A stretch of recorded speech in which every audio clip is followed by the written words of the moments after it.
Sifarfanna nuti warri ifa keetiin fargine namummaa haaraa uffannee si wajjin erga du'aa kaane si biratti halkan iyyuu ni faa dukkannis hin dukkan.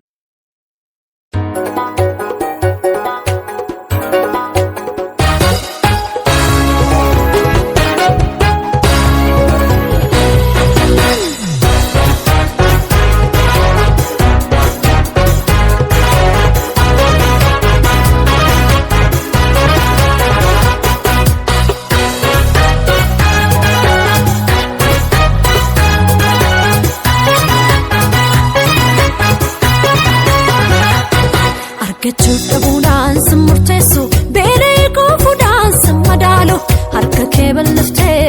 famte nabdu ke rahom tiyundalu ilale hubate sefilate keten kabiyan jede ugada gofta ko sinjallate yatanaf barabara goftada ugada yesus ko sinjallate yatanaf barabara goftada sannisu gofta ko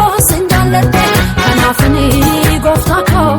kesa hamne koti sibun fadde kesa lappe koti sibun fadde sannisu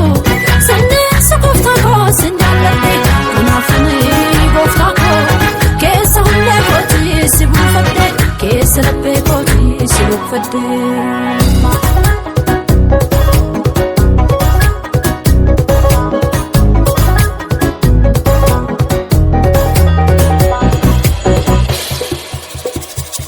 Gofta konda gattu tondo karani at satnaftate dole sadiga pat mararse situnaf dippate gochuma epako etto galata gofta situnata anka fasanyi ko gutu sifda birra yesus situlfata ulfatu amana ndeko ulfatu Garako, Ulfatu, Kabumisi, Ulfatu, Urkutu Epaka, Ulfatu, Itakaku Boti, Ulfatu, Situ Nanyachise, Ulfatu, Dana Meko, Ulfatu, Gamachu Garako, Ulfatu, Kabumisi, Ulfatu, Aparo Talate, Ulfatu, Fit Nagame, Ulfatu, Situ Nagutise.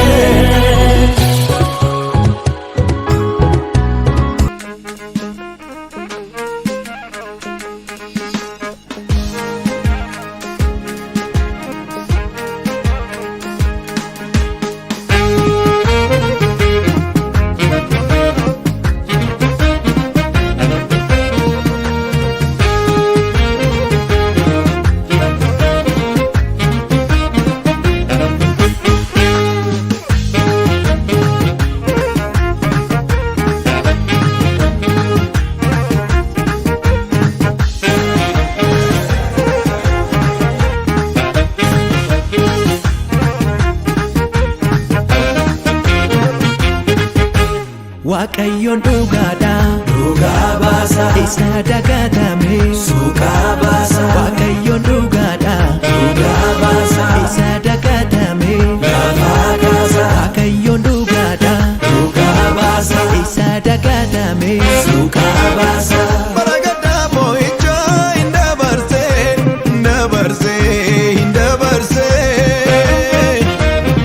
anis jarra argadeen isa barse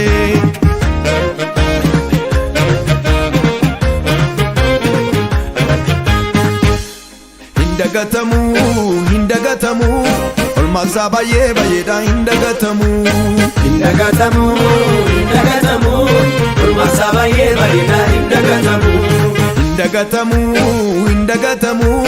olmasa danu da hindagatamu olmasa danu da hindagatamu.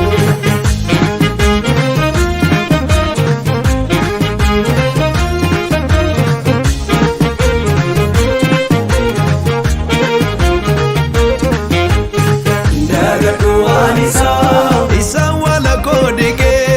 indaga duanisa. Isa sakala kohike, indaga duanisa. Leche chaba ko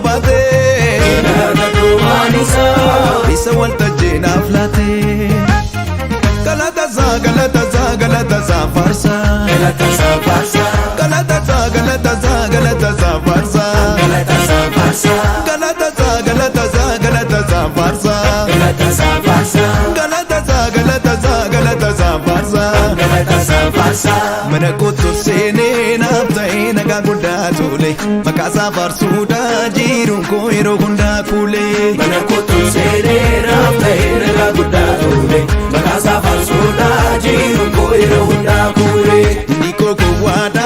ammayyuu kiyyoo na miichira asicha guddaadha fuula koo kakuu guddaatu jira Niko gowwaadha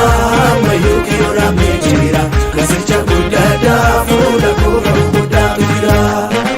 haa faarfamuu Waaqni koo inni guddaan haa jajamuu Yesuun koo inni guddaan haa faarfamuu Mootiin koo inni guddaan haa jajamuu Uumaan koo inni guddaan haa faarfamuu